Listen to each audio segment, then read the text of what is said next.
I grew up in a pretty normal family with hardworking parents and three older sisters. We weren't super close, but we got along fine. Our extended family lived a few hours away, but we saw them during holidays, and it was always nice. As we got older, we drifted apart, as everyone had their own lives. In 2014, when I was 22 and in college, I got a call from my mom that changed everything. At first, I didn't pick up because I was playing games with my friends. But then she called again, and in our family, that meant something serious. So, I answered, and it was chaotic. It sounded like people were arguing, and my mom was crying. I asked what was wrong, and she asked me if I did something bad involving my cousin Eve, who is 7 years younger than me. I hadn't seen Eve in years, so I said no and asked what was going on. She wept even more intensely, hurling accusations at me. It was a painful echo from our childhood, when E had allegedly confided everything to my sister. According to my sister, E had recounted an incident from years ago. I was 16, and she was just 9. We were innocently playing in my room when I entered, my intentions twisted and dark. I tottet her benede her klodes, kist her. My mother's voice pierced the air, demanding answers.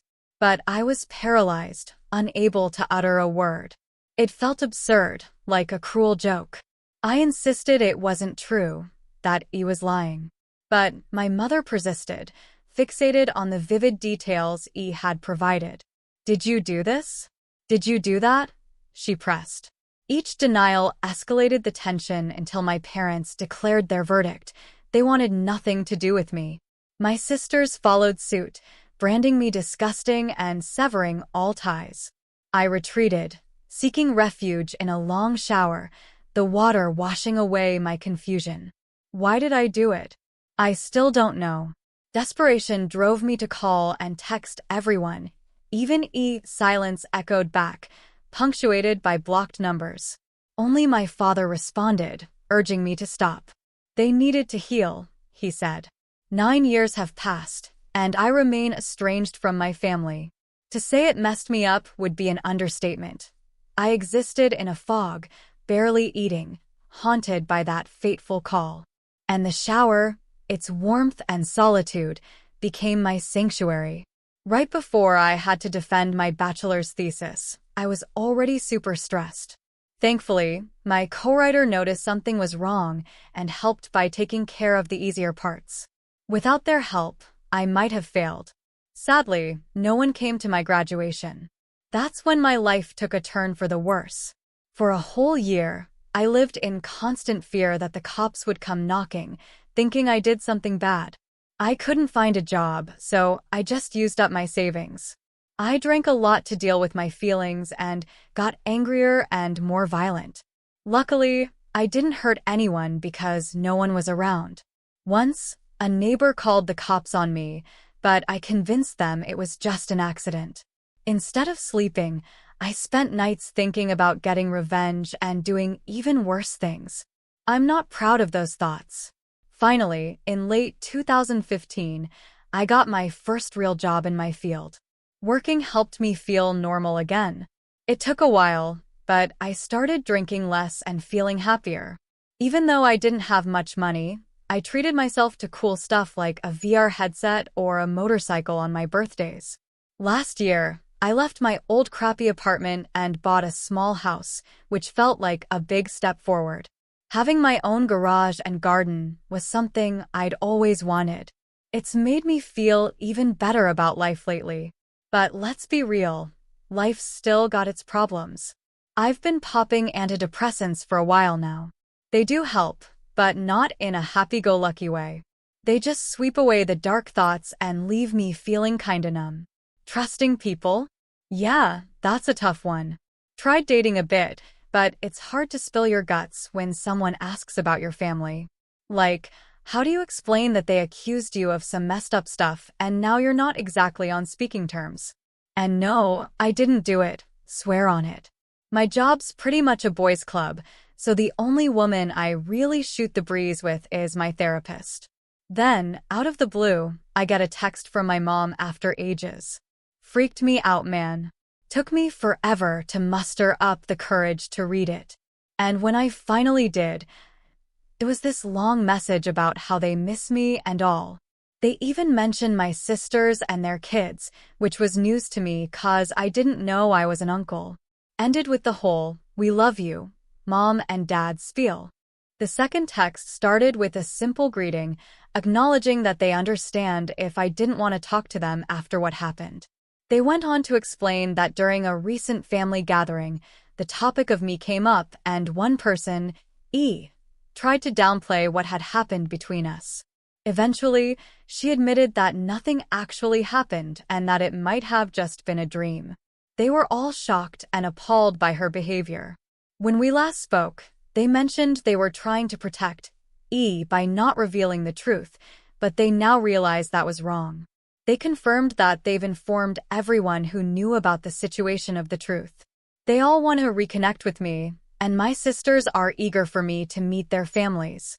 They ended the message with a plea for forgiveness and signed off as Mom and Dad. Honestly, I haven't replied yet, but they probably know I've seen it. To be frank, I'm furious. It's bringing back a flood of awful memories, and I'm not ready to forgive them. I'm not even sure I trust myself to be around them right now. Part of me wants to confront them, to make them feel the pain I went through until they hit rock bottom.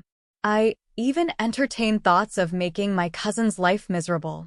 But another part of me just wants to ignore them and focus on my somewhat okay life, with my motorcycle and garden as my companions. I don't really have any friends to talk to. The only people I interact with regularly are my coworkers, but we're not exactly close. I tried reaching out to my therapist's clinic, but they told me she's on vacation and won't be back for weeks. I don't feel comfortable talking to anyone else but her, so that leaves me with turning to strangers online. So, what should I do next? Should I just ignore my family's messages and carry on with my life as it is? Or should I respond, and if I do, what should I even say? I'm pretty sure meeting them in person would be a bad idea for the foreseeable future. But I'm not sure how my life can get better from reopening these old wounds. It might sound embarrassing, but I've always dreamed about the day when they would apologize, almost like them begging for forgiveness. Now, texting them seems so underwhelming. My cousin falsely accused me of something serious, and now my family is trying to contact me after almost 10 years. So, here's the update. It's been about 3 months since my last post. Some things have gotten better, while others have gotten worse. For one, E is still behaving like a huge jerk. Around a week after my family sent me those messages, she reached out with a massive apology text. When I read it, I couldn't believe what I was seeing. She was talking about her mental health issues, almost using them as an excuse for what she did to me. She claimed she needed help and her parents were supporting her through it. But to me, it sounded like a load of nonsense. I'd known E all my life, and she used to be this bright, cheerful person until that awful day in 2014. Her whole message felt like she was just making excuses for what happened, and she barely even apologized. Originally, I had planned to just keep moving forward with my life, trying to make it better bit by bit. But seeing her message pushed me over the edge. I felt like I had to respond and let her have it with the harshest words I could muster. In the end, the message I sent said something like, "You think your mental problems are bad? Try being cut off from your entire family for 10 years during the most formative years of your life, and see how messed up your mental state becomes. I'm still trying to deal with all of this, and the last thing I need is you, the one responsible for my misery, feeding me excuses. You knew what was going on the whole time, and you never thought to speak up. You're lucky I haven't completely lost it by now. Maybe my parents and siblings would react differently, but I'll never forgive you for the damage you've caused to me and my relationships. Just go to hell and never bother me again." She hasn't replied, but I can see that she read the message. Maybe she's gotten the hint to leave me alone. The good news is, I also replied to my parents. I didn't say anything too crazy in the text because we ended up having a whole conversation over the phone. It felt strange to hear their voices again. I used to associate those voices with feeling safe at home, but after what happened, it brought up a whole new set of feelings. At first, I hated it. All those bitter memories flooded back from the last time I spoke to them. Their voices seemed to be accusing me of things I never did. The conversation lasted about 3 to 4 hours, and while it was tough for both me and probably them, it was the most productive talk we've ever had. I thought there would be a lot of excuses like, gave, but to my surprise, they not only apologized countless times, but also admitted to everything they did wrong. They said carrying that guilt for all these years had been eating away at them, and now that the truth is out, they don't know how to live with themselves. The really tough part was when I asked them why they didn't listen to me or believe their own son over a niece. They said they struggled with it a lot, but made her story so convincing that they felt like they had no other choice. I told them that instead of just cutting me off, they should have at least tried to help me, but they didn't give me that chance. They admitted they knew this and that it was the hardest part for them. They also said that after the first year or two, they wanted to reach out to me and try to fix things, but they ultimately thought I wouldn't want to talk to them and things would only get worse. That really got me worked up because it shouldn't matter what kind of person I am. What matters is that I'm their son, and that should come first. In the end, we decided to keep in touch. I'm not rushing to visit them or anything, but it's a step forward. Even though I still harbor a lot of anger towards them, I'm starting to believe things can improve, which is giving me some relief. Since that phone call, we've been checking in on each other more often, and our conversations are slowly returning to how they used to be. Maybe one day I'll visit them, but honestly, I have no idea when or how that'll happen. I mean, how am I supposed to hug and say hi to the same people who cut me out of their lives? Hey, everyone, I've got another update on the whole situation. It's been about 4 to 5 months since my last update, and this time, things are looking a bit better. First off, a bunch of people were suggesting I sue or take legal action against her. While I understand why, I don't think it'll really do any good. This whole mess has been going on for a decade now, and I just want it all to be over. Plus, taking her to court would cost me a fortune in legal fees, which I can't afford right now. And then, there's the fact that she never pursued legal action against me either. I know that's not the best excuse, but it's something to consider. Oh, and get this. I actually went and visited my parents about a week ago. They've also cut ties with which feels like they're giving her the same treatment I went through.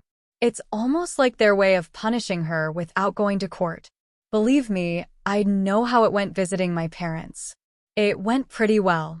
I haven't seen the rest of my family yet because I want to take things one step at a time, but meeting up with my folks for dinner was nice. You know, in my last post, I was wondering how the whole greeting thing would play out. How was I supposed to greet the people who turned my life upside down? Surprisingly, it went better than I thought.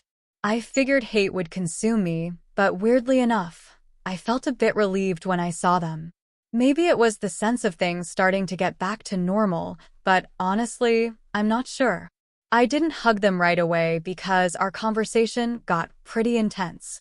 I didn't mean to lay into them, but I felt like I had to drive home just how much they'd hurt me. At one point, my mom even teared up when I talked about some of the darkest times I'd been through. They said they know they can't undo what's happened, but they're hopeful for the future. They even mentioned the idea of me coming home for Christmas and reconnecting with the rest of the family. But I explained that I'm taking things slow and might be open to the idea later on. While I'm still wrestling with conflicting emotions, that intense hatred I used to feel is slowly fading away. Overall, I'm just feeling like a better person. It's like the weight of the past 10 years has finally lifted off my shoulders, and it feels damn good. Oh, and on top of all that, I've started dating again. Met this amazing girl, and things are starting to get serious. Life's looking up, you know? Who knows what'll happen in the next 10 years, but for the first time in forever, I'm feeling hopeful. To anyone reading this, take my story as a reminder that things do get better, even if it takes a decade.